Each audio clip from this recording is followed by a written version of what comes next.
Je suis Camille Deligny, je suis triathlète longue distance professionnelle. J'ai commencé le sport il y a 4 ans. J'ai découvert un peu par hasard le triathlon et j'ai trouvé mon bonheur dans ce sport.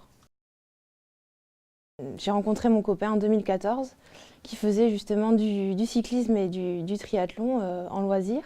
Et j'ai voulu l'accompagner à l'entraînement et c'est comme ça que j'ai découvert ce sport avec ces 3 disciplines. J'ai eu le déclic plus pour le format longue distance.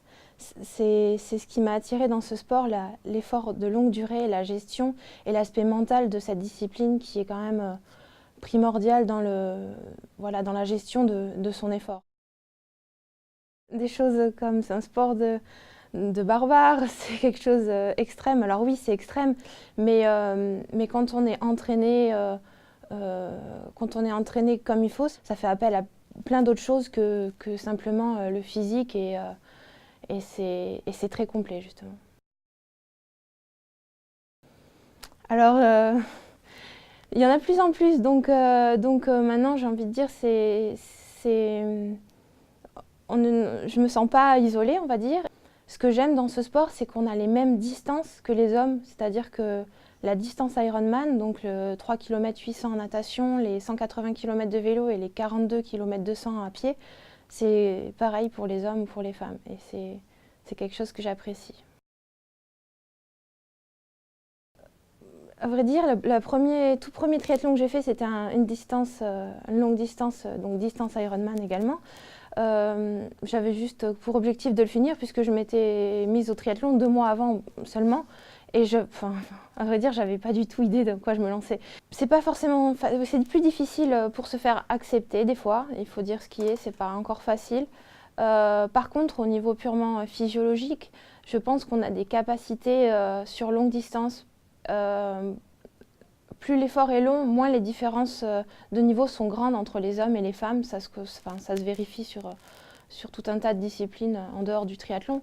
Donc je pense que ce n'est pas forcément un désavantage. Au contraire, ça peut être une force sur longue distance d'être une femme. Oui, on peut dire ça. Je vis ici et je suis très attachée à mes valeurs locales et puis à mes Pyrénées. D'ailleurs, je m'entraîne énormément dans les Pyrénées. Je fais beaucoup d'heures de vélo à travers les routes pyrénéennes et c'était quelque chose d'important pour moi de me rapprocher de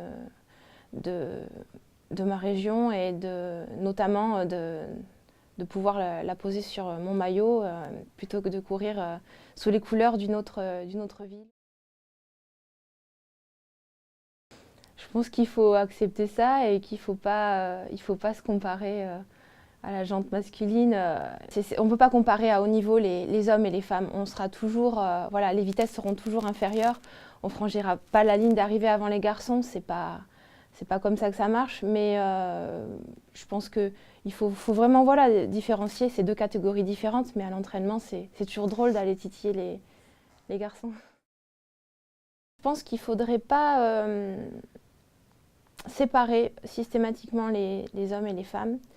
Et je pense que c'est bien de les fédérer autour de, quand c'est possible, les mêmes formats, les mêmes distances, les mêmes dates lors des compétitions, c'est-à-dire qui courent pas forcément tous ensemble au même moment, mais que les réunions sportives se passent au moins les mêmes week-ends. Et pourquoi pas organiser des formats de compétition où les hommes et les femmes pourraient justement se relayer, comme sous le même principe que les formats, les relais mixtes au JO, au biathlon, c'est des choses qui pour moi sont porteuses.